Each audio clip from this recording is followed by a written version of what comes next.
What are some suggestions that you have for how businesses can help people stay focused, stay productive, stay innovative in the kind of weeks, months, years, even ahead? What are some ideas that you'd give people?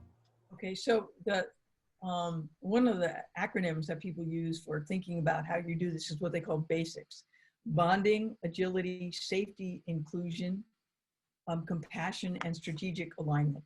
And so let's talk about bonding. Bonding is one of the things that people are having trouble with now. Is you used to feel part of a team, even if it was because you all sat together at the office, you had meetings together, you'd see each other running around in the hallways. And so one of the issues that seems to be concerning with people now is there is less feeling of bonding and more feeling that you're in this situation by yourselves. Bonding of getting people together as a team and making them feel valuable as a team is still really, really important in terms of getting people to be productive and less anxious, and also feeling that somebody else has their back. And the key ways to do that is actually creating some things that your team can do together. Some interesting things I've seen recently is where um, a large organization decided that they needed to do something for the communities that they were underserved. So they look for opportunities to figure out how could we do something good in this environment. And what they did was find 3 or 4 communities, and they put their call centers there. And the reason for doing that was because it would create jobs in areas that were underserved and were close to the communities that their people lived in. So then you want to say agility is the second point. And agility is really thinking about how do you make your workforce more flexible than they used to be, because the idea of you go and you do things the same way just isn't going to work. And so part of that is providing them with better tools. Part of that is training. There's certainly training in terms of how to go from the old kinds of projects of waterfall to more agile development, and how to do workshops to make that more effective. So I think that that's one of the ways of doing that. Then when you talk about safety, everybody is very focused on safety now, but safety isn't going to be enough. So yes, you have to have safety. So in safety is you have to have masks, you have to have distancing, you have to have ways of tracing the virus, you have to have cleanliness. But probably safety is going to be basics. And if you have safety only, that will not be enough to make employees feel like they want to come back to work and they want to be productive. So I think you need to think a little further than that. The next one is kind of inclusion, and inclusion really means feeling like you're a part of your own group again, and that there's something special and unique about your team.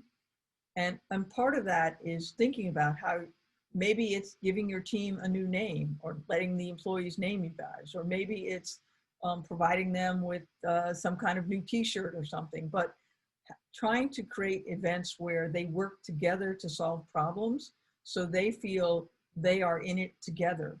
And sometimes it's just sharing tips and things like, how are you teaching your kids at home, schooling? How are you dealing with stress? What kind of yoga apps make the most amount of sense for us to do? So there's all kinds of ideas for groups to be able to be sharing with each other, to realize that this is a very difficult situation and you need to help each other. And inclusion is one way of making people feel welcome, feel that they're not in this alone, and feeling that help is going to be there for them. One of the things that we're seeing is a lot of the companies now, because financial concerns are huge, are helping employees by paying them. They have something called daily pay or pay active. So instead of paying people on their normal payroll schedule every 2 weeks, employees can then get their pay now, today if they need it. Because maybe you get paid on the second of the month, but your rent's due on the first. You can get all the payments that you need now, so you can pay your rent on time and not be overdue. And that's a big concern for employees. And so then compassion is the next one.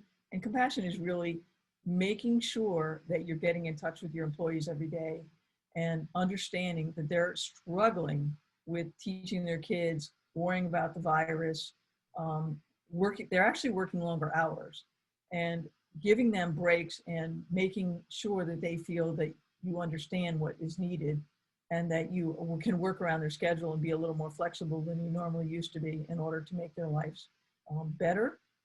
And then S is strategic alignment. because the organization directions may have changed, your products may have changed, your product focus may have changed, your customer sets that are most important may have changed, you need to tell your employees what your current strategy is going to be. Because many companies are even changing who they're going after and what their business models look like. Employees can't stay up with you if you don't keep informing them. So it's important to give them the strategic information all the time. And if there's gaps because of the new strategy, you need to have a plan for how you're going to fill those gaps and how you're going to train people up so that they're ready for that new product, that new service, and they know how to train other employees, they know how to work with the customers, they know how to get the things done internally that they need to do to make these things effective.